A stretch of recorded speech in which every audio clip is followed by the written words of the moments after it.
Ang wakas ay malapit na, nang higit pa sa ating naiisip. Sa mga panahong nakalipas, bago pa ang paglalang sa mundo, ang isang tunggalian ay nagsimula na. Isang tunggalian sa pagitan ng dalawang kapangyarihan. Isang tunggalian sa pagitan ng mabuti at masama. Isang tunggalian na magpapabago sa takbo ng panahon. Ito ang malaking tunggalian.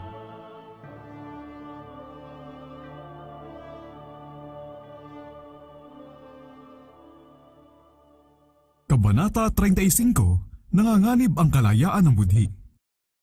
Ang Romanismo ay pinakikitunguhan na ngayon ng mga Protestante ng may mas malaking pabor kaysa noong mga nakaraang panahon.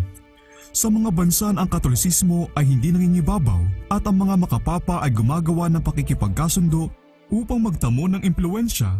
May lumalaking pagwawalang bahala hinggil sa mga doktrinang naghihiwalay sa mga reformadong iglesia sa pamunuan ng kapapahan.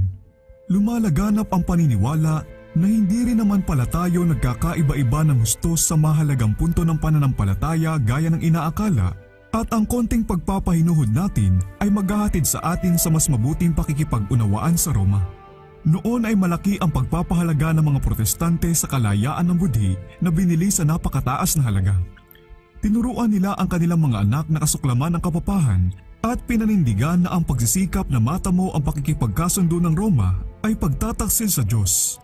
Ngunit anong laki ng pagkakaiba ng mga opinyong ipinapahayag ngayon? Sinasabi ng mga tagapagtanggol ng kapapahan na ang simbahan ay sinira ang puri at ang mga Protestante ay gusto namang maniwala sa pahayag na ito. Iginiit ng marami na hindi tamang hatulan ang simbahan ngayon ayon sa mga kasuklam-suklam at kabuktutang tanda ng paghahari nito noong mga daang taon ng kawalang alam at kadiliman. Idinadahilan nila ang mga kakilakilabot na kalupitan nito ay resulta ng kawalang sibilisasyon ng mga panahong iyon at ikinakatwirang binago ng impluensya ng makabagong kabiasnan ang mga pananaw nito. Kailan may hindi tatalikdan ng simbahan ng kapapahan ang pag-aangkin nito na hindi siya nagkakamali. Ang lahat niyang ginawa sa pag-uusig sa mga hindi tumanggap sa kanyang doktrina ay pinanindigan niyang tama at hindi na kaya niya uulitin ang gawaing iyon sakaling magkaroon siya ng pagkakataon. Alisin lang ang mga pamigil na ipinatutupad ng mga pamahalaan at ibalik ang Roma sa dati niyang kapangyarihan at siguradong magkakaroon ng mabilis na pagkabuhay ng kanyang kalupitan at panguusig. Habang sinisikap na matamo ng mga iglesyang Protestante ang pabor ng sanglibutan, binulag ng huwad na kawang gawa ang kanilang mga mata. Ang tangi nilang nakita ay tama na paniwalaan ang mabuti sa lahat ng kasamaan at bilang tiyak na resulta, paniniwalaan na rin nila ang masama sa lahat ng kabutihan. Sa halip na manindigan para ipagtanggol ang pananampalataya na minsan ang ibinigay sa mga banal, sila ngayon ay parang humihingi pa ng paumanhin sa Roma dahil sa walang habag nilang pakiwari sa kanya, humihingi ng patawad sa pagiging panatiko nila. Ang napakaraming tao, maging doon sa mga hindi sumasang-ayon sa Romanismo, ay hindi gaanong nangangamba sa kanyang kapangyarihan at impluensya. Iginigiit ng marami na ang kadilimang moral at pangkaisipan daw na lumaganap noong Middle Ages ang nakatulong sa pagkalat ng kanyang mga paniniwala, pamahiin at pagpapahirap at pinipigilan na daw ng napakalaking karunungan ng panahong kasalukuyan ng pangkalahatang paglaganap ng kaalaman at ng lumalagong kalayaan sa mga bagay na pangrelihiyon, ang pananag-uli ng paghigpit sa relihiyon at ng kalupitan. Ang isiping iiral pa sa panahong ito ng kaalaman ang ganong kalagayan ng mga bagay ay pinagtatawanan. Tunay ngang ang malaking liwanag na pangkaisipan, moral at pangrelihiyon ay sumisikat sa henerasyong ito. Sa mga bukas na pahina ng banal na salita ng Diyos, ang liwanag na mula sa langit ay ibinubuhos sa sanglibutan. Ngunit dapat nating tandaan na kung mas malaking liwanag ang ipinagkaloob, mas malaki rin naman ang kadiliman ng mga bumabaluktot o tumatanggi rito. Sa mga kilusang sumusulong ngayon sa Estados Unidos upang makuha ang suporta ng pamahalaan para sa mga institusyon at pangangasiwa ng iglesia, ang mga Protestante ay sumusunod sa yapak ng mga makapapa. Hindi lang iyon, kundi higit pa rito ay binubuksan nila ang daan upang makuha uli nito sa Protestanteng Amerika ang paghahari na nawala sa kanya sa matandang daigdig o Europa. At ang nagbibigay ng higit na katuturan sa kilusang ito ay ang katotohanan na ang pangunahing layuning binabalak ay ang pagpapatupad ng pangingili ng linggo, isang kaugaliang galing sa Roma at inaangkin niyang tanda ng kanyang kapamahalaan.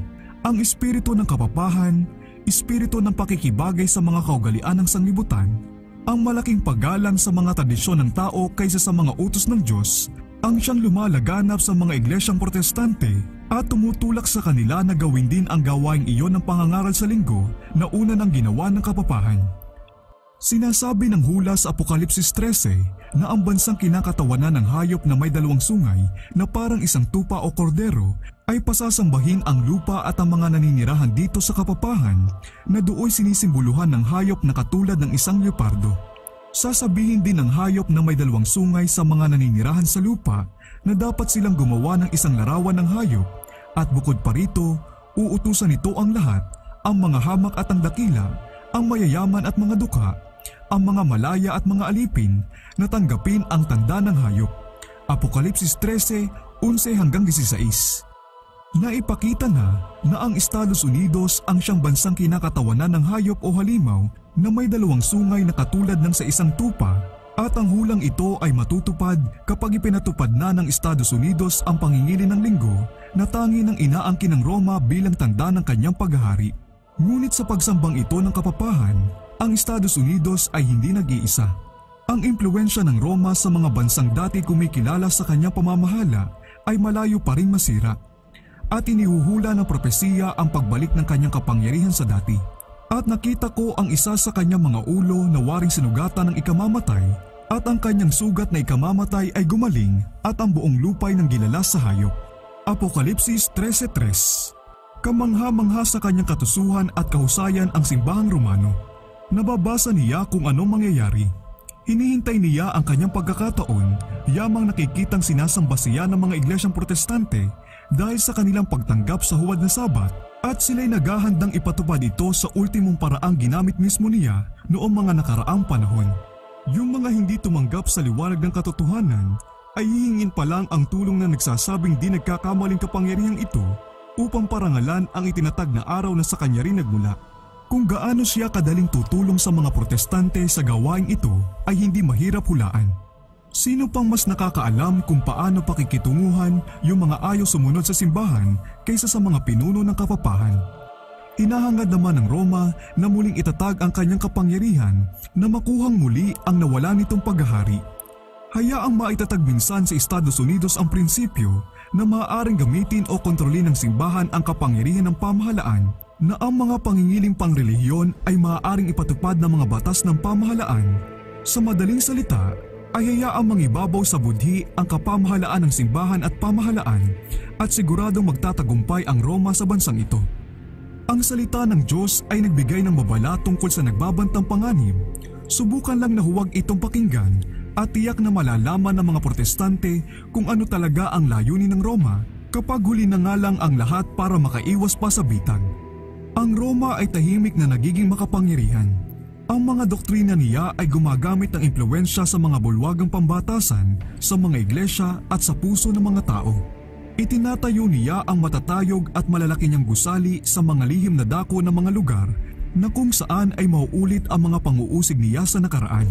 Palihim at hindi napapaghinalaan, pinalalakas niya ang kanyang mga pwersa upang mapasulong ang sarili niyang mga layunin kapag dumating na ang panahon para siya'y umatake.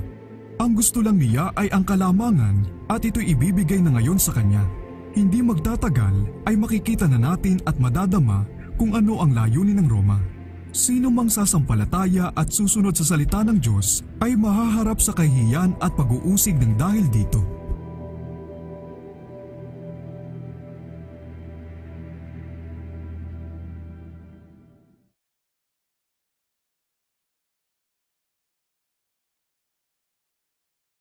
Kabanata 35, Nanganganib ang kalayaan ng budhi.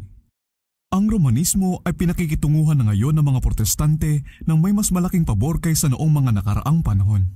Sa mga bansa ang Katolisismo ay hindi nangingibabaw at ang mga makapapa ay gumagawa ng pakikipagkasundo upang magtamo ng impluwensya may lumalaking pagwawalang bahala hinggil sa mga doktrinang naghihiwalay sa mga reformadong iglesia sa pamunuan ng kapapahan. Lumalaganap ang paniniwala na hindi rin naman pala tayo nagkakaiba-iba ng gusto sa mahalagang punto ng pananampalataya gaya ng inaakala, at ang konting pagpapahinuhod natin ay maghahatid sa atin sa mas mabuting pakikipag-unawaan sa Roma. Noon ay malaki ang pagpapahalaga ng mga Protestante sa kalayaan ng budhi na binili sa napakataas na halaga. Tinuruan nila ang kanilang mga anak na kasuklaman ng kapapahan at pinanindigan na ang pagsisikap na matamo ang pakikipagkasundo ng Roma ay pagtataksil sa Diyos. Ngunit anong laki ng pagkakaiba ng mga opinyong ipinapahayag ngayon? Sinasabi ng mga tagapagtanggol ng kapapahan na ang simbahan ay sinira ang puri at ang mga Protestante ay gusto namang maniwala sa pahayag na ito. Iginiit ng marami na hindi tamang hatulan ang simbahan ngayon ayon sa mga kasuklam-suklam at kabuktutang tanda ng paghahari nito noong mga daang taon ng kawalang alam at kadiliman. Idinadahilan nila ang mga kakilakilabot na kalupitan nito ay resulta ng kawalang sibilisasyon ng mga panahong iyon at ikinakatwirang binago ng impluensya ng makabagong kabiasnan ang mga pananaw nito. Nalimutan na ba ng mga taong ito ang pag-aangking inihaharap na mapagmalaking kapangyarihang ito sa loob ng 800 taon na siya raw ay hindi nagkakamali? Ang pag-aangking ito na napakalayong talikuran ay pinagtibay pa ng mas tiyakan noong 19 na siglo. Samantalang iginigiit ng Roma na ang simbahan ay hindi kailanman nagkamali ni magkakamali kailanman ayon sa kasulatan.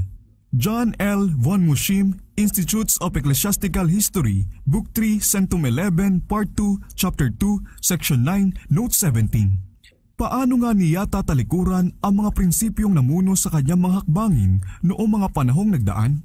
Kailan may hindi tatalikdan ng simbahan ng kapapahan ang pag-aangkin nito na hindi siya nagkakamali? Ang lahat niyang ginawa sa pag-uusig sa mga hindi tumanggap sa kanyang doktrina ay pinanindigan niyang tama at hindi na kaya niya uulitin ang gawaing iyon sakaling magkaroon siya ng pagkakataon? Alisin lang ang mga pamigil na ipinatutupad ng mga pamahalaan at ibalik ang Roma sa dati niyang kapangyarihan at siguradong magkakaroon ng mabilis na pagkabuhay ng kanyang kalupitan at panguusig. Ganito ang sabi ng isang kilalang manunulat tungkol sa saloobin ng pamunuan ng kapapahan hinggil sa kalayaan ng budhi at sa mga panganib na nagbabanta sa tagumpay ng pamamalakad ng Estados Unidos. Marami ang sang-ayon na iukol sa pagkapanatiko o sa pagiging parang bata ang anumang takot ng Estados Unidos sa Katolisismo. Ang mga taong ganyan ay walang nakikitang anuman sa likas at saloobin ng Romanismo na laban sa malaya nating pagkakatatag o kaya'y walang nasusumpungang anumang nagbabanta sa pagsulong nito. Atin nga muna ngayong paghambingin ang ilang pangunahing prinsipyo ng ating pamahalaan at ng simbahang Katoliko. Ginagarantiyahan ng konstitusyon ng Estados Unidos ang kalayaan ng budhi. Wala nang mas mahalaga pa o mas pangunahin pa kaysa rito. Si Pope Pius IX sa kanyang encyclical letter noong Agosto 15 taong 1854 ay nagsabi ng ganito: ang mga di kapanipaniwala at maling doktrina o kahibangan para ipagtanggol ang kalayaan ng budhi ay isang lubhang nakakasalot na kamalian, isang salot na higit sa lahat ay dapat katakutan sa isang bansa. Ang paparing ito sa kanyang encyclical letter noong Disyembre 8 taong 1846 ay sinumpa yung mga nagigiit sa kalayaan ng budhi at ng pagsambang pangrelihiyon, pati ang lahat ng naninindigang ang simbahan ay hindi maaaring gumamit ng dahas. Ang mahinahong tinig ng Roma sa Estados Unidos ay hindi nangangahulugang nabago na ang puso nito. Siya'y mapagpaubaya kung saan siya walang magagawa. Ang sabi ni Bishop O'Connor, ang kalayaan sa relihiyon ay pinagtitiisan lamang hanggang sa ang kabaliktaran nito ay maisagawa ng walang panganib sa daigdig ng Katolisismo. Minsay nagsabi ng ganito ang Arsobispo ng St. Louis: ang erehiya at di pagsampalataya ay krimen at sa mga bansang Kristiyano, gaya ng halimbawa ng Italy at Spain, na ang lahat ng tao ay Katoliko at ang relihiyon ay Katoliko, ay isang mahalagang bahagi ng batas ng bansa, ang mga ito'y pinarurusahan gaya ng iba pang krimen. Bawat kardinal, arsobispo at obispo ng simbahang Katoliko ay nanunumpa ng katapatan sa Papa na ganito ang pangusap: ang mga erehe, mga sekta-sekta at mga rebelde sa ating nasabing Panginoon o sa Papa o sa binanggit niyang papalit sa kanya ay uusigin at kakalabanin ko sa aking buong makakaya. Josiah Strong, Our Country, Chapter 5, Paragraphs 2-4. Totoong may tunay na Kristiyano sa kapulungan ng Romano Katoliko. Libo-libo sa mga nasa simbahang iyan ay naglilingkod sa Diyos ayon sa buong liwanag na meron sila. Hindi sila pinapayagang makabasa ng salita ng Diyos kung kaya't hindi nila nauunawaan ang katotohanan, hindi nila nakikita ang pagkakaiba ng paglilingkod mula sa pusong buhay at paulit-ulit na sistema at seremonya lamang. May kahabagang minasdan ng Diyos ang mga kaluluwang ito na tinuruan sa isang pananampalatayang nagliligaw at hindi makasisiya. Palalagusin niya ang mga sinag ng liwanag sa makapal na kadilimang bumabalot sa kanila. Ihahayag niya sa kanila ang katotohanan kung paanong ito'y na kay Jesus at marami ang maninindigan pa lang kasama ang kanyang bayan. Subalit ang Romanismo bilang isang sistema ay hindi pa rin ngayon kasang-ayon ng Ebanghelyo ni Kristo gaya ng alinmang panahon sa kasaysayan nito. Ang mga iglesyang protestante ay nasa matinding kadiliman kung hindi ay nakita sana nila ang mga tanda ng panahon. Malawak ang saklaw ng mga panukala at paraan ng pagkilos ng simbahang Romano. Ginagamit niya ang lahat ng pakana upang palawakin ang kanyang impluensya at madagdagan ang kanyang kapangyarihan bilang paghahanda sa isang matindi at desididong labanan upang mabawi ang paghahari sa sanglibutan, upang muling itatag ang pag-uusig at sirain ang lahat ng nagawa ng protestantismo. Ang Katolisismo ay lumalaganap sa lahat ng dako. Masdan mo ang dumaraming simbahan at kapilya nito sa mga bansang protestante. Tingnan mo ang katanyagan ng mga kolehiyo at seminaryo nito sa Amerika na tinatangkilik ng husto ng mga protestante. Tingnan mo ang pagsulong ng ritualismo sa England at ang madalas na paglipat sa hanay ng mga Katoliko. Ang mga bagay na ito ay dapat pumukaw sa pagsamba ng lahat ng nagpapahalaga sa mga dalisay na prinsipyo ng Ebanghelyo. Lihim na nakiugnay at sinuyo ng mga protestante ang kapapahan, gumawa sila ng mga kasunduan at pagpapahinuhod na ikinagulat at hindi maintindihan ng mga makapapa mismo. Ipinipikit ng mga tao ang kanilang mga mata sa tunay na likas ng Romanismo at sa mga panganib na dapat mangambahan sa paghahari nito. Ang mga tao'y dapat nagisingin upang labanan ang pagsulong ng pinakamapanganib na kaaway na ito ng kalayaang sibil at relihiyon. Inaakala ng maraming protestante na ang relihiyong Katoliko ay hindi kaakit-akit, na ang pagsamba nito ay walang sigla at walang kabuluhang paulit-ulit na seremonya. Dito sila nagkakamali. Bagaman ang Romanismo ay nakabatay sa pandaraya, hindi ito mahinang klase at pangit na pagkukunwari. Ang serbisyong relihiyon ng simbahang Romano ay isang napakaringal na seremonya. Ang napakaririlag na pagtatanghal at taimtim na seremonya nito ay bumibighani sa mga pandama ng mga tao at pinatatahimik ang tinig ng sentido komun at ng budhi. Ang mata ay nagagayuma. Ang magagandang simbahan, mariringal na prosesyon, mga ginintuang altar, nahihiyasang mga dambana, mga piling larawan, at napakagagandang eskultura ay nagbibigay lugod sa hilig sa kagandahan. Ang tainga ay naaakit din. Ang musika ay talagang hindi may higitan. Ang eleganteng himig ng organong malalim ang tunog, nakasaliw ng awit ng maraming tinig habang umaalingaw sa matataas na simboryo at sa mga pasilyong may napakalalaking haligi ng magagandang katedral nito, ay hindi mabibigong makintalan sa isipan ng pitagan at paggalang. Ang panglabas na karilagan, karingalan at seremonyang ito na nangahamak lamang sa mga pananabik ng kaluluwang lipos ng kasalanan ay katibayan ng pangloob na kasamaan. Ang relihiyon ni Kristo ay hindi kailangan ang ganyang mga panghalina upang irekomenda ang sarili nito. Sa liwanag na nagmumula sa krus, ang tunay na Kristyanismo ay lilitaw na talagang malinis at kaakit-akit, anupat walang dekorasyong panglabas ang makakadagdag sa tunay na kahalagahan nito. Ang kagandahan ng kabanalan at isang maamot tahimik na espiritu ang siyang mahalaga sa Panginoon. Ang ningning ng estilo ay hindi nangangahulugang tanda ng malinis at marangal na pag-iisip. Ang mataas na pagkaunawa sa sining at maselang kapinuhan ng hilig ay malimit na umiiral sa mga isipang makamundo at mahalay. Ang mga ito'y madalas na ginagamit ni Satanas upang ipalimot sa mga tao ang mga pangangailangan ng kaluluwa, upang mawala sa alaala ang hinaharap na walang hanggang buhay, upang tumalikod sa kanilang dakilang tagatulong at upang mabuhay para lang sa sanglibutang ito. Ang relihiyong panay panglabas lang ay nakakaakit sa pusong hindi na bago.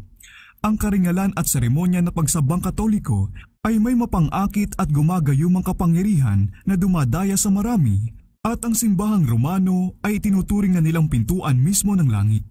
Wala nang iba kundi yung mga itinungtong lamang ng matatag ang kanilang mga paa sa saligan ng katotohanan at ang mga puso ay nabago ng Espiritu ng Diyos ang siyang patunay laban sa impluwensya nila. Libo-libong tao na walang pagkakakilala kay Kristo batay sa karanasan ang maaakay na tanggapin ang mga anyo ng kabanalan na wala namang kapangyarihan. Ang ganyang relihiyon ang gusto ng karamihan. Ang pag-aangkin ng simbahan sa karapatang magpatawad ng kasalanan ay siyang nagpadama sa mga Romanista ng kalayaang magkasala at ang mga ordinansa ng pangungumpisal na kung wala nito'y hindi ipagkakaloob ang kanyang pagpapatawad ay nakakapagbigay din ng labis na kalayaan sa kasamaan. Siyang lumuluhod sa harapan ng nagkakasalang tao at sa pangungumpisal ay ibinubunyag ang mga lihim na isipan at imahinasyon ng kanyang puso, ay hinahamak ang kanyang pagkatao at sinisira ang bawat marangal na katutubong katangian ng kanyang kaluluwa. Sa paglalahad ng mga kasalanan ng kanyang buhay sa pari, na isang nagkakamalit makasalanang ring tao at kadalas ay ginagawang tiwali ng alak at kahalayan, ang pamantayan ng kanyang karakter ay bumababa at bilang bunga siya'y nadudungisan. Ang mga iniisip niya sa Diyos ay bumababa sa pagiging katulad ng nagkakasalang tao sapagkat ang pari ay tumatayong kinatawan ng Diyos. Ang nakasasamang pangungumpisal na ito ng mga tao sa tao ay siyang lihim na bukal na mula dito'y umaagos ang napakaraming kasamaang nagmamapuri sa sanglibutan at nag-aangkop dito para sa huling pagkawasak. Ngunit sa mahilig magpalayo sa sarili ay mas maganda pa ring mangumpisal sa kapwa-tao kaysa buksan ang kaluluwa sa Diyos. Mas masarap pa sa likas ng tao ang magpenitensya kaysa talikuran ng kasalanan. Mas madali pang pasakitan ang laman sa pamamagitan ng damit sako at mga damong matitinik at nagpapahirap na kadena kaysa ipako sa krus ang mga hilig ng laman. Mabigat ang pasanin na laang buhati na makasalanang puso sa halip na yumuko sa pamatok ni Kristo. Merong kapansin-pansing pagkakatulad ang simbahang Romano at ang iglesia ng mga Hudyo noong panahon ng unang pagparito ni Kristo. Samantalang lihim na niyuyurakan ng mga Hudyo ang bawat prinsipyo ng kautusan ng Diyos, sa panlabas ay mahigpit sila sa pangingili ng bawat alituntunin nito. Pinabibigatan ito ng mga pananagutan at tradisyon na ginawang pahirap at pabigat ang pagsunod. Kung paanong nagpanggap ang mga Hudyo na iginagalang ang kautusan, ganon din sinasabi ng mga Romanista na iginagalang nila ang krus. Itinataas nila ang simbolo ng mga paghihirap ni Kristo, samantalang sa kanilang mga buhay ay tinatakwil nila siya na kinakatawanan nito. Ang mga makapapa ay naglalagay ng mga krus sa kanilang mga simbahan, sa kanilang mga altar at sa kanilang mga kasuotan. Kahit saan ay makikita ang sagisag ng krus. Kahit saan ito'y pakunwaring pinararangalan at itinataas. Subalit ang mga turo ni Kristo ay ibinabaon sa ilalim ng bunton ng walang kabuluhang mga tradisyon, mga maling paliwanag at mahigpit na pananagutan. Ang mga sinabi ng tagapagligtas tungkol sa panatikong Hudyo ay masigit pang nauukol sa mga pinuno ng simbahang Romano Katoliko. Nagtatali sila ng mabibigat na pasanin at may hirap dalhin at ipinapatong nila sa mga balikat ng mga tao, ngunit ayaw nila mismong galawin ang mga iyon ng kanilang daliri. Mateo 23:4. Ang mga tapat na kaluluwa ay pinipigilan sa walang tigil na kilabot, natatakot sa galit ng isang naagrabyadong Diyos, samantalang marami sa matataas na pinuno ng simbahan ang namumuhay sa luho at mahalay na kasiyahan. Ang pagsamba sa mga rebulto at mga banal na alaala, ang pananalangin sa mga santo at ang pagtataas sa papa ay mga pakana ni Satanas upang akitin ang isipan ng mga tao palayo sa Diyos at sa kanyang anak. Upang maisagawa ang kanilang pagkawasak, sinisikap niyang ibaling ang kanilang pansin mula sa Diyos na siyang tanging kasusumpungan nila ng kaligtasan. Ituturo niya sila sa kahit anong bagay na pwedeng ipalit sa isang nagsabi, "Lumapit kayo sa akin, kayong lahat ng nanlulupaypay at lubang nabibigatan, at kayo'y bibigyan ko ng kapahingahan." Mateo 11:28. Walang tigil na sinisikap ni Satanas na maliin ang karakter ng Diyos, ang likas ng kasalanan, at ang mga tunay na usaping nakataya sa malaking tunggalian. Binabawasan ng kanyang pandaraya ang obligasyon sa banal na kautusan at binibigyan ang mga tao ng labis na kalayaang magkasala. Kasabay nito ay pinag-iingat niya sila ng mga maling pagkakakilala sa Diyos upang siya'y kanilang katakutan at kamuhian sa halip na mahalin. Ang kalupitang likas sa sarili niyang karakter ay iniuukol niya sa lumikha, Ito'y isinasama sa mga sistema ng relihiyon at ipinakikita sa mga paraan ng pagsamba. Ganyan binubulag ang isipan ng mga tao at nakukuha sila ni Satanas bilang mga instrumento niya para makipaglaban sa Diyos. Dahil sa mga baluktot ng pagkakilala sa mga katangian ng Diyos, ang mga bansang pagano ay napaniwalang ang mga pagsasakripisyo ng tao ay kinakailangan upang matamo ang pagsang-ayon ng Diyos at kakilakilabot ang mga kalupitang isinasagawa sa ilalim ng iba't ibang klase ng pagsamba sa Diyos-Diyosan. Ang simbahang Romano-Katoliko na pinagsasama ang mga seremonya ng paganismo at Kristyanismo at minamali ang karakter ni Kristo gaya rin ng paganismo ay dumulog din sa mga kaugaliang ganong din kalupit at kasuklam-suklam. Sa panahon ng paghahari ng Roma, mayroong mga instrumento ng pagpapahirap para ipilit ang pagsang-ayon sa mga doktrina nito. Naroon ang posteng pinagsusunugan sa mga hindi tatanggap sa kanyang pag-aangkin. Merong mga masaker na kailanmay hindi malalaman ang antas hanggang sa ibunyag sa paghuhukom. Ang mga matataas na pinuno ng simbahan ay nag-aral sa ilalim ng guro nilang si Satanas upang makaimbento ng mga paraang magdudulot ng pinakamatinding posibleng pahirap sa biktima nila pero hindi pa rin mawawakasan ang buhay nito. Sa maraming pangyayari, ang makademonyong proseso ay inuulit hanggang sa sukdulang limitasyon ng kayang tiisin ng tao hanggang bumigay na ang pagkatao sa pagpupunyagi at tinatawagan na ng taong naghihirap ang kamatayan bilang masarap na kaginhawahan. Ganyan ang naging kapalaran ng mga kalaban ng Roma. Para sa mga tagasunod nito, meron siyang disiplina ng latigo, ng matinding gutom, ng kalupitan sa katawan, ayon sa bawat klaseng maiisip at nakapanglulumo. Upang matamo ang pagsang-ayon ng langit, nilalabag ng mga nagpipinitensya ang mga kautusan ng Diyos sa pamamagitan ng paglabag sa mga batas ng kalikasan. Sila'y tinuturuang lagutin ang mga taling binuo niya upang magpalain at pasayahin ang pansamantalang paninirahan ng tao sa lupa.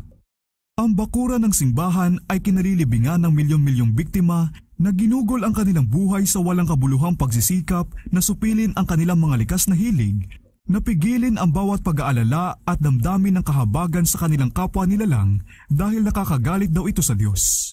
Kung gusto nating maunawaan ang desididong kalupitan ni Satanas na daan-daang taon ng hayag, hindi sa mga hindi pa nakakarinig ng tungkol sa Diyos, kundi sa pinakapusod mismo ng buong sangkakristyanuhan, kailangan lang nating tumingin sa kasaysayan ng Romanismo.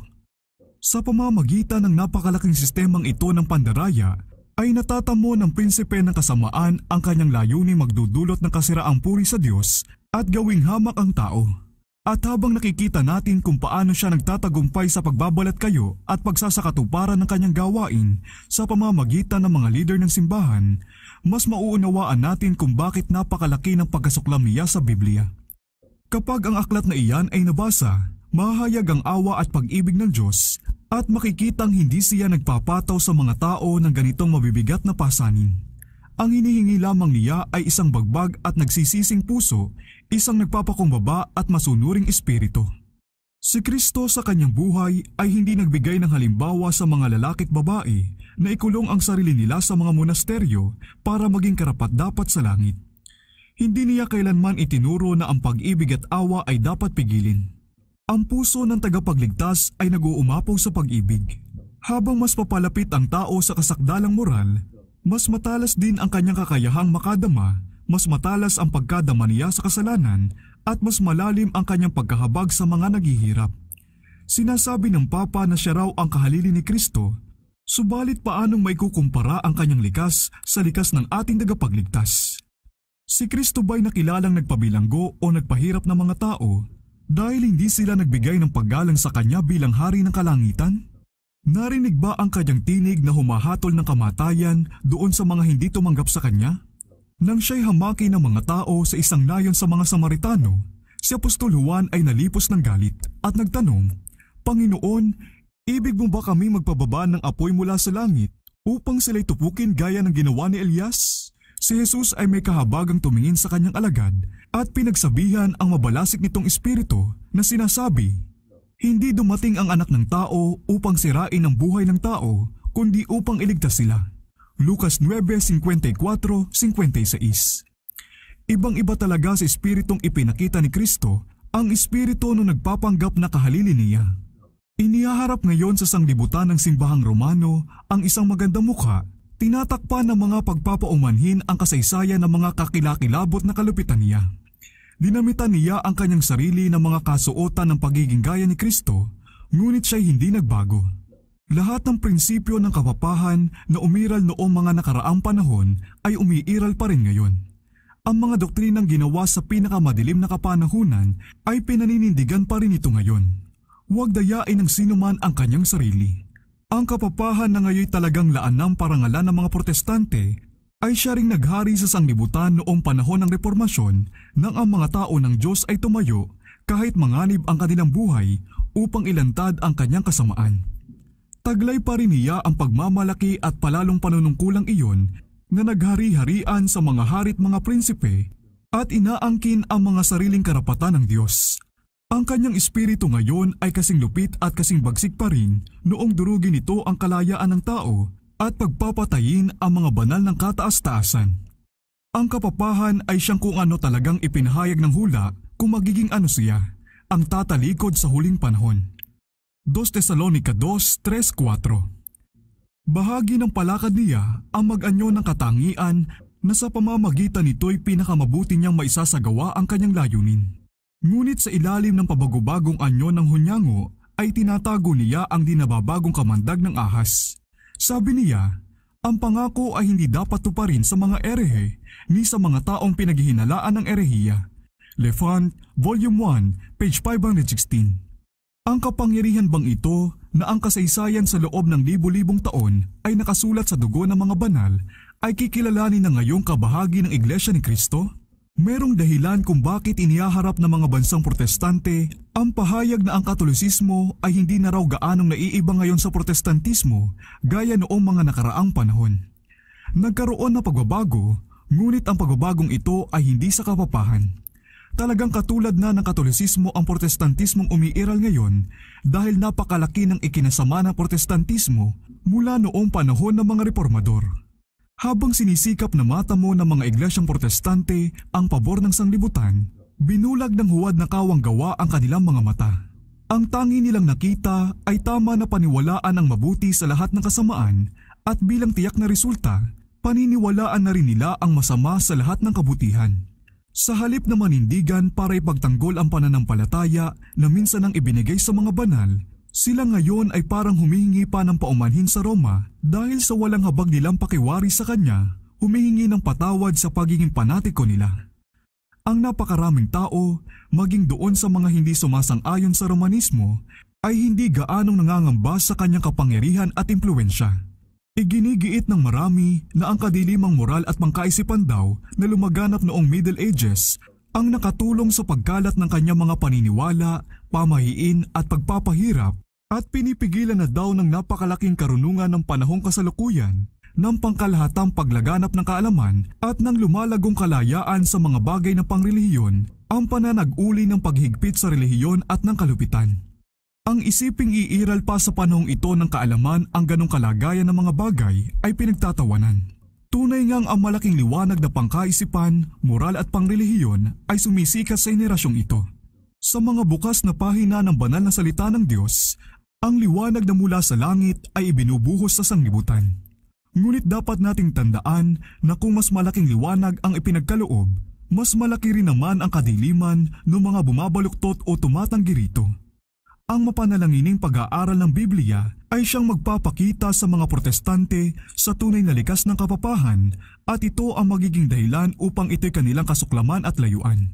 Ngunit marami ang napakagaling sa sarili nilang kayabangan, ano pat hindi nila naramdamang kailangan nilang hanapin ng may kapakumbabaan ng Diyos upang maihatid sila sa katotohanan. Bagaman ipinagmamalaki nila ang kanilang kaalaman, sila'y walang alam kapwa sa kasulatan at sa kapangyarihan ng Diyos. Kailangan nila ng mga paraan upang mapatahimik ang kanilang konsensya. At ang hinahanap nila ay yung hindi gaanong espiritual at nakakahiya. Ang gusto nila ay isang paraan ng paglimot sa Diyos na papasa bilang kaparaanan ng pag-alaala sa Kanya. Ang kapapahan ay angkop na tugunan ang mga pangangailangan sa lahat ng ito. Ito'y ginawa para sa dalawang uri ng tao na halos sinasaklaw na ang buong sanglibutan. Yung mga gustong maligtas dahil sa kanilang kabutihan at yung mga gustong maligtas habang gumagawa ng kasalanan. Nandito ang sikreto ng kapangyarihan nito. Ang panahon ng malaking kadilimang pangkaisipan ay napatunayan ng pabor sa pagtatagumpay ng kapapahan.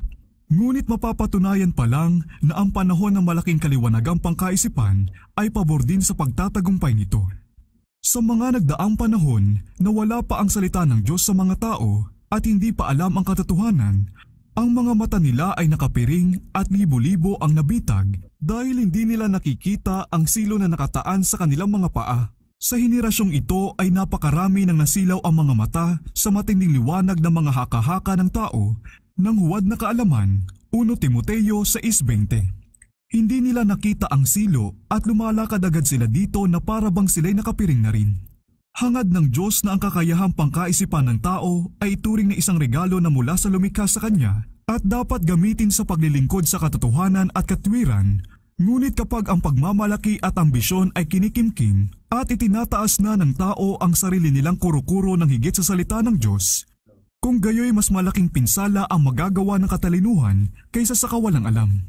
Sa ganitong paraan, ang huwad na sensya ng kasalukuyang panahon na sumisira sa pananampalataya sa Biblia ay lalabas ring matagumpay sa paghahanda ng daan para sa pagtanggap sa kapapahan, pati na sa mga kaakit-akit na seremonya nito, gaya rin noong ipinagkait ang kaalaman bilang pagbubukas ng daan para sa paglakas nito noong madilim na kapanahunan.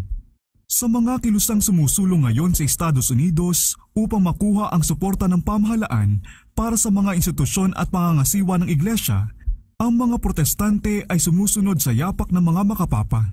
Hindi lang iyon, kundi higit pa rito ay binubuksan nila ang daan upang makuha uli nito sa protestanteng Amerika ang paghahari na nawala sa kanya sa matandang daigdig o Europa.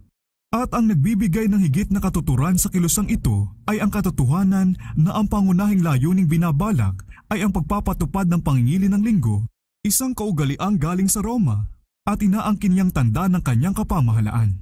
Ang espiritu ng kapapahan, espiritu ng pakikibagay sa mga kaugalian ng sanglibutan, ang malaking paggalang sa mga tradisyon ng tao kaysa sa mga utos ng Diyos, ang siyang lumalaganap sa mga iglesyang protestante at tumutulak sa kanila na gawin din ang gawaing iyon ng pangangaral sa linggo na una ng ginawa ng kapapahan. Kung gustong malaman ng bumabasa ang mga ahensyang gagamitin sa nalalapit na labanan, kailangan mo lang baybayin ang kasaysayan ng mga paraang ginamit ng Roma para sa ganong ding layunin noong mga panahong lumipas. Kung gusto mong malaman kung paano pakikitunguhan ng nagsanib na kapapahan at protestante yung mga hindi tumatanggap sa kanilang mga doktrina, tingnan mo lang ang espiritong ipinakita ng Roma sa Sabat at sa mga tagapagtanggol nito. Ang mga utos ng hari, pangkahalatang kapulungan at ang mga kautosang simbahan na kinatigan ng kapangyarihan ng pamahalaan ay siyang mga hakbangin na sa pamamagitan nito'y natamo ng kapistahang pagano ang marangal na kalagayan nito sa sangkakristyanuhan. Ang kauna-unahang pampublikong batas na nagpapatupad sa pangingili ng linggo ay ang batas na pinagtibay ni Constantino noong 321 AD. Ipinag-utos ng batas na ito na ang mga taong bayan ay magpahinga sa kagalang-galang na araw ng Diyos na araw, ngunit pinahihintulutan ang mga taga-bukid na magpatuloy sa kanilang pagbubukid. Bagaman sa katunayang ito'y kautosang pagano, ipinatupad ito ng emperador pagkatapos ng kanyang naturingang pagtanggap sa Kristyanismo. Palibhas ay hindi mapapagtibay na ang utos ng hari ay sapat na pumalit sa kapamahalaan ng Diyos. Si Eusebius, isang obispo na nagsikap na matamo ang pabor ng mga prinsipe at itinatanging kaibigan at tagapuri ni Constantino, ay isinulong ang pahayag na inilipat na raw ni Kristo ang Sabat sa linggo. Walang isa mang patotoo mula sa kasulatan na ibinigay bilang patunay sa bagong doktrinang ito. Si Eusebius mismo ay umamin ng walang kamalay-malay sa kabulaanan nito at itinuro ang tunay na may gawa ng pagbabago. Ang lahat ng bagay, sabi niya, anumang tungkuling dapat gawin sa araw ng Sabat ay inilipat namin sa araw ng Panginoon. Robert Cox, Sabbath Laws and Sabbath Duties, page 538. Ngunit ang argumento para sa linggo, gaano man kawalang batayan, ay nagpatapang lamang sa mga tao upang yurakan ang Sabat ng Panginoon. Ang lahat ng gustong maparangalan ng sanglibutan ay tumanggap sa matunog na kapistahang ito. Nang matibay ng maitatag ang kapapahan, ang gawain ng pangangaral sa linggo ay nagpatuloy. May panahon na ang mga tao ay nagtatrabaho sa bukid kapag hindi sumisimba at ang ikapitong araw ay kinikilala pa ring Sabat. Subalit ang pagbabago ay tuloy-tuloy na isinagawa. Yung mga nasa banal na tungkulin ay pinagbawalang magbigay ng hatol sa anumang alitan ng mga mamamayan kung araw ng linggo. Hindi nagtagal, ang lahat ng tao anuman ang katayuan ay inutusan na rin tumigil sa karaniwang gawain kung hindi may parusang multa sa malalaya at hagupit naman sa mga alipin. Kalaunan ay pinag-utos na rin na ang mayayaman ay parurusahan sa pamamagitan ng pagkuha sa kalahati ng kanilang kayamanan at sa wakas, kapag matigas pa rin ang kanilang ulo, dapat silang gawing alipin. Ang mga mahihirap ay magdurusa ng habang buhay na pagkakapatapon. Pati mga himala ay ginamit na rin sa pagpapatupad. Kasama ng iba pang kababalagan ay naibalita na habang ang isang magsasaka raw ay mag-aararo na sana ng kanyang bukid isang araw ng linggo, ay naglilinis ng kanyang araro sa pamamagitan ng isang bakal. Ang bakal daw ay dumikit sa kanyang kamay at 2 taon niya itong daladala na labis niyang ipinagdusa at ikinapahiya. Francis West, Historical and Practical Discourse on the Lord's Day, page 174. Bandang huli, ang Papa ay nagbigay ng utos na dapat payuhan ng mga pari sa parokya ang mga lumalabag sa linggo at pagsabihan silang sumamba at usalin ang kanilang dasal, kung hindi ay may darating na malaking kalamidad sa kanila at sa kanilang mga kapitbahay.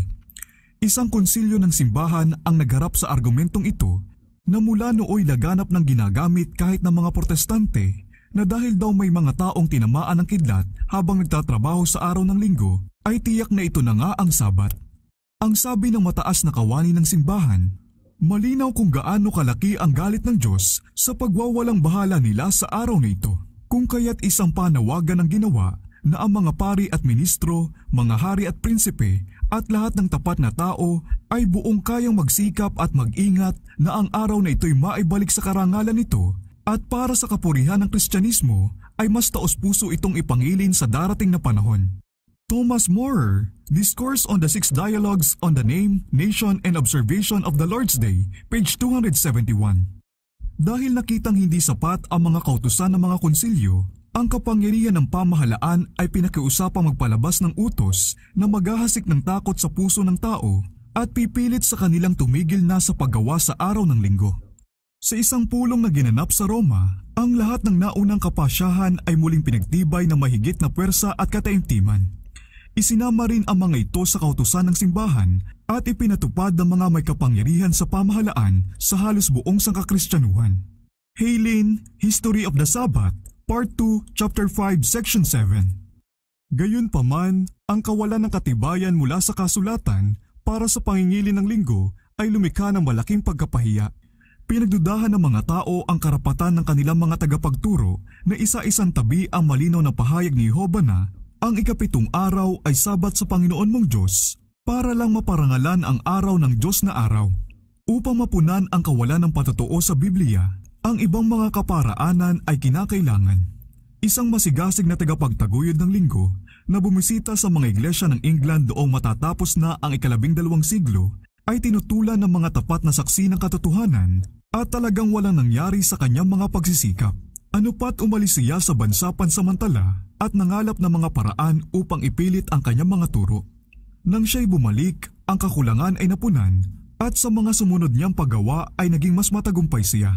Nagdala siya ng isang balumbon na pinalalabas niyang galing sa Diyos mismo na kinaroroonan ng kinakailangang utos para ipangilin ang linggo kasama ang mga kakilakilabot na banta upang takutin ang mga ayaw sumunod. Ang mahalagang dokumentong ito, isang panghuhuwad na kasing buktot ng pangingiling itinataguyod nito, ay sinasabing nahulog daw mula sa langit at natagpuan daw sa Jerusalem sa ibabaw ng altar ni San Simeon sa Golgota. Ngunit ang katotohanan ay sa palasyo ng Papa sa Roma ito nanggaling. Ang mga pandaray at panghuhuwad upang isulong ang kapangyarihan at tagumpay ng simbahan ay ipinalalagay na matuwid ng pamunuan ng kapapahan sa lahat ng panahon. Ibinabawal ng balumbong iyon ang pagtatrabaho mula 3:00 ng Sabado ng hapon hanggang sa pagsikat ng araw sa Lunes. At ang kapamahalaan nito ay sinabing pinagtibay daw ng maraming himala. Naibalita na ang mga taong nagtatrabaho pa rin ng higit sa itinakdang oras ay napaparalisa. Isang may-ari raw ng gilingan na nagtangkang gilingin ang kanyang mga mais ang nakitang sa halip na harina ay agos ng dugo ang lumalabas sa kanyang gilingan at ang makinaryang nagpapaikot sa gilingan ay huminto sa kabila ng malakas na agos ng tubig na siyang nagpapatakbo dito. Isang babae naman daw na naglagay ng minasang harina sa pugon ang nakitang ito'y hilaw pa rin ng hanguin kahit na napakainit na ng pugon.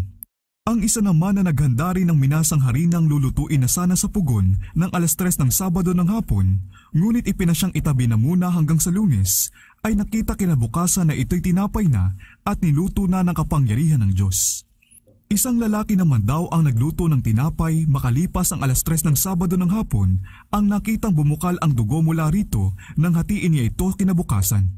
Sa pamamagitan ng mga ganyang katawa-tawa at mapamahiing kasinungalingan ay sinikap ng mga tagapagtaguyod ng linggo na itatag ang kabanalan nito. Roger de Hoveden, Annals, Volume 2, pages 528 to 530. Sa Scotland, gaya sa England, ang malaking paggalang sa araw ng linggo ay nakuha sa pamamagitan ng pagsanib dito ng isang bahagi ng orihinal na Sabat. Ngunit ang oras na ipinag-utos para ipangilin ay ibababa. Ang isang utos ng hari ng Scotland ay nagsabing mula 12:00 ng tanghali ng Sabado ay dapat nang ituring na banal at mula sa oras na iyan hanggang Lunes ng umaga ay walang taong dapat gumawa ng gawaing pangsanglibutan. Moorer, pages 290-291. Subalit sa kabila ng lahat ng pagsisikap na pagtibayin ang kabanalan ng linggo, hayagang ipinagtapat ng mga makapapa mismo ang banal na kapamahalaan ng Sabat at ang pinagmula ng itinatag nilang kapalit nito ay ang tao. Noong 16 na siglo ay ganito ang malinaw na ipinahayag ng isang kapulungan ng kapapahan. Tandaan ng lahat ng Kristiyano na ang 7 araw ay pinabanal ng Diyos at tinanggap at ipinangilin hindi lamang ng mga Hudyo, kundi ng lahat ng nagsasabing sumasamba sa Diyos. Bagaman tayo mga Kristiyano ay binago ang kanilang Sabat sa araw ng Panginoon o Linggo. Moorer, pages 281-282. Yung mga nangihimasok sa banal na kautusan ay hindi ignorante sa likas ng kanilang ginagawa. Sadya nilang inilalagay ang kanilang sarili sa ibabaw ng Diyos. Ang isang kapuna-punang halimbawa ng patakaran ng Roma doon sa mga sumasalungat sa kanya ay makikita sa matagal at madugong panguusig sa mga Waldenses na ang iba ay mga nangingili ng Sabat. Ang iba'y nagdusa rin sa ganong paraan dahil sa pagiging tapat nila sa ika-4 na utos. Lalo nang makabuluhan ang kasaysayan ng mga iglesia sa Ethiopia at Abyssinia.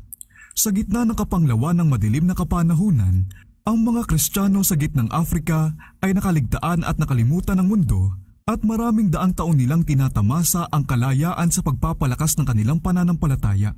Ngunit sa wakas ay nalaman ng Roma na sila pala'y naroon at di nagtagal, ang emperador ng Abyssinia ay nilinglang na kilalanin ang Papa bilang kahalili ni Kristo. Sumunod ang iba pang mga pagbibigay loob. Isang kautusan ang ipinalabas na nagbabawal sa pangingili ng Sabat sa ilalim ng pinakamatitinding parusa.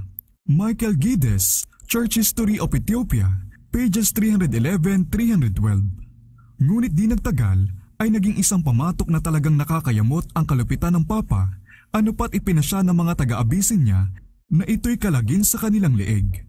Pagkatapos ng isang matinding labanan, ang mga Romanista ay napalaya sa kanilang teritoryo at ibinalik ang sinaunang pananampalataya.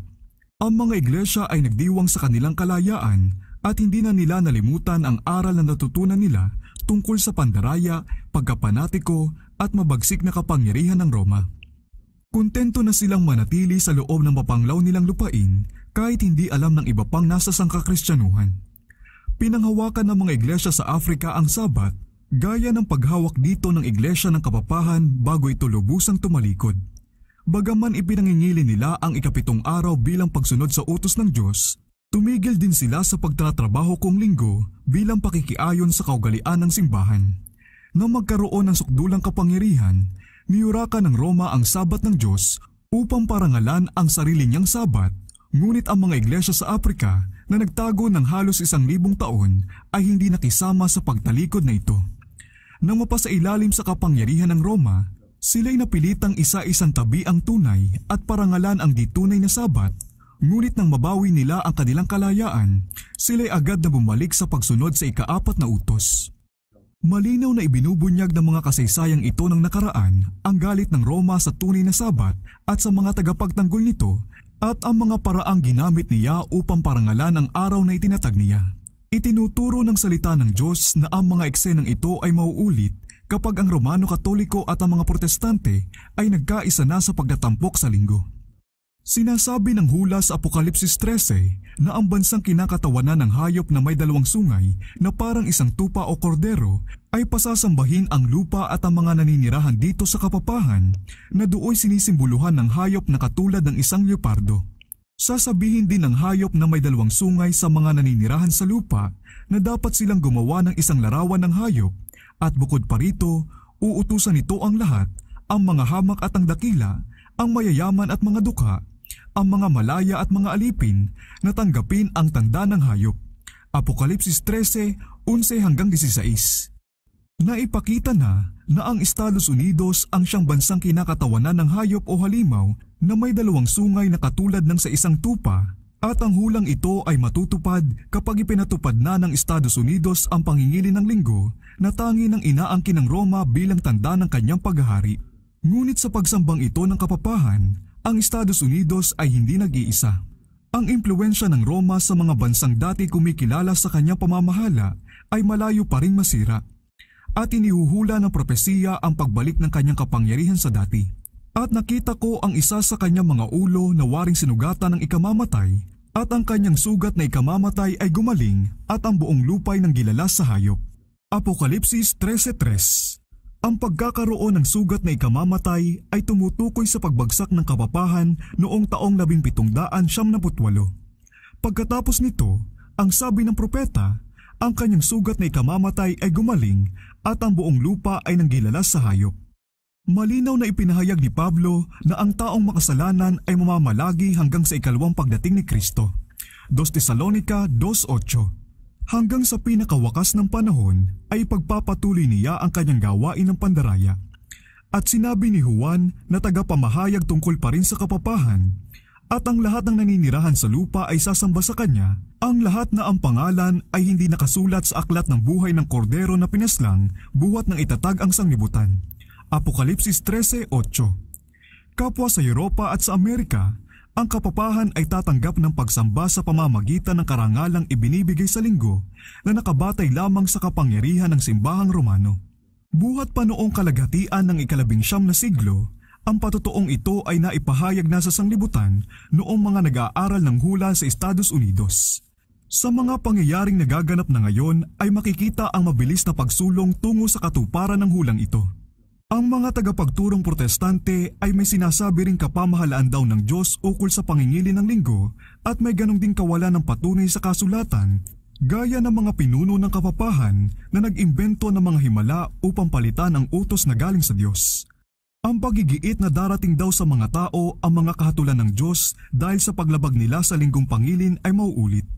Ngayon pa lang nga ay nagsisimula na itong igiit. At isang kilusang nagpapatupad sa pangingili ng linggo ang mabilis na sumusulong. Kamangha-mangha sa kanyang katusuhan at kahusayan ang simbahang Romano. Nababasa niya kung anong mangyayari. Hinihintay niya ang kanyang pagkakataon, yamang nakikitang sinasamba siya ng mga iglesyang protestante dahil sa kanilang pagtanggap sa huwad na Sabat at sila'y naghahandang ipatupad ito sa ultimong paraang ginamit mismo niya noong mga nakaraang panahon. Yung mga hindi tumanggap sa liwanag ng katotohanan ay hihingin pa lang ang tulong na nagsasabing di nagkakamaling kapangyarihang ito upang parangalan ang itinatag na araw na sa kanya rin nagmula. Kung gaano siya kadaling tutulong sa mga protestante sa gawaing ito ay hindi mahirap hulaan. Sino pang mas nakakaalam kung paano pakikitunguhan yung mga ayaw sumunod sa simbahan kaysa sa mga pinuno ng kapapahan? Ang simbahang Romano Katoliko, pati na ang lahat ng sangay nito sa buong sanglibutan ay bumubuo ng isang napakalaking organisasyon na nasa ilalim ng pangasiwaan ng kapapahan at ang layunin tumulong sa kapakanan nito. Ang milyon-milyong kasapi nito sa lahat ng bansa sa daigdig ay tinuturuang ituring na sila'y nakagapos na sa katapatan sa Papa.